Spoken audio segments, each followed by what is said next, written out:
In this video, I'll walk you through the steps of how I made these dinosaur fossil tokens, from sculpting to moulding and casting and finishing. I initially made these to go in the centre of some miniature tables that I made, but they're also pretty effective as standalone pieces.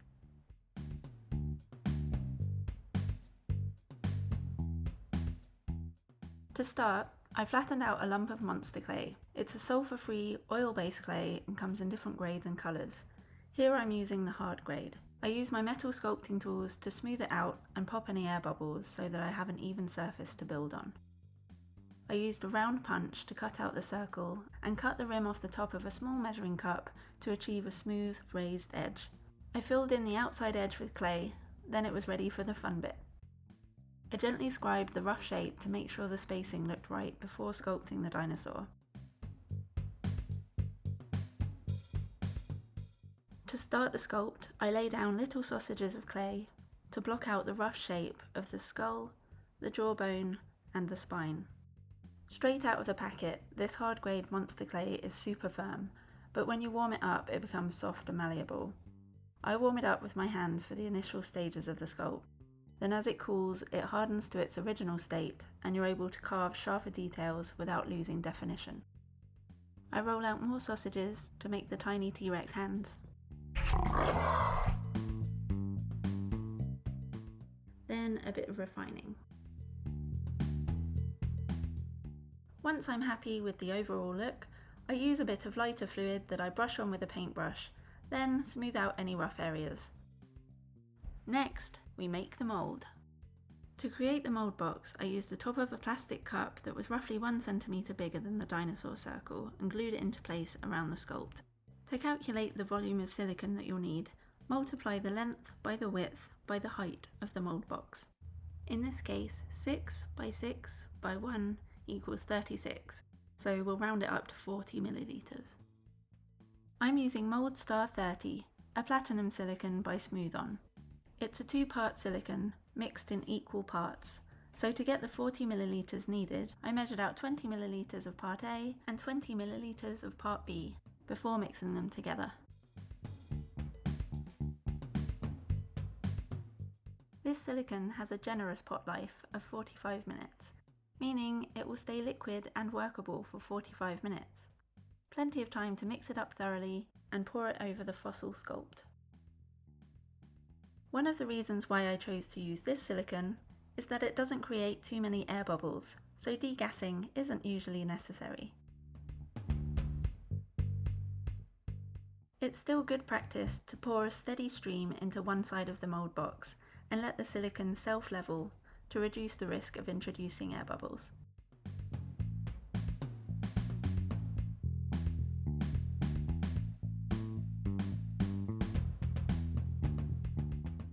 This silicone takes 6 hours to cure.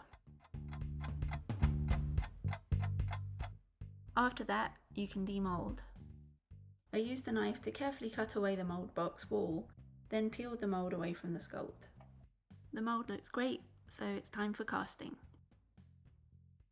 I used Smooth Cast 320, which also has a 1:1 mix ratio. By the way, I always wear gloves, safety goggles and a suitable respirator when working with resins, and advise you to do the same.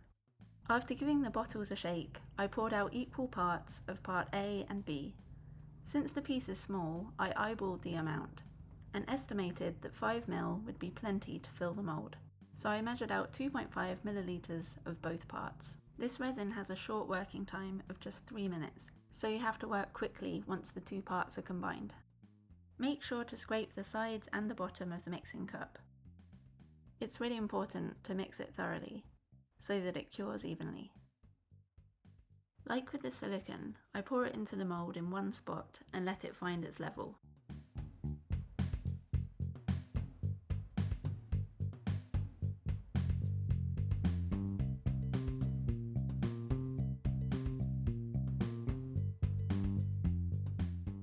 I give it a little tap to encourage any air bubbles to rise to the surface and pop. Then wait 10 minutes for it to cure.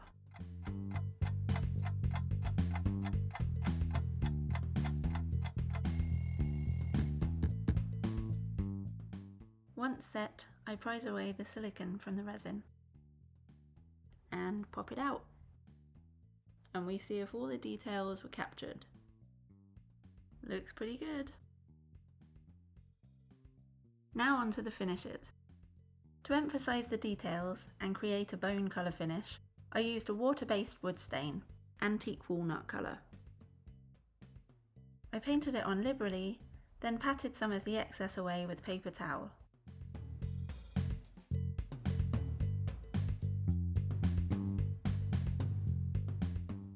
I cast another, and for this one painted the background with acrylics. Then picked out the bones with black acrylic, which really helped them stand out from the light background. I was able to take another mould from my original sculpt, this time without the rim. So from that second mould, I was able to cast some smaller rimless tokens. I used various UVO pigments to tint the resin and give different base colours to the casts. Then experimented with darker ink washes and some silver rub and buff to create metallic effects.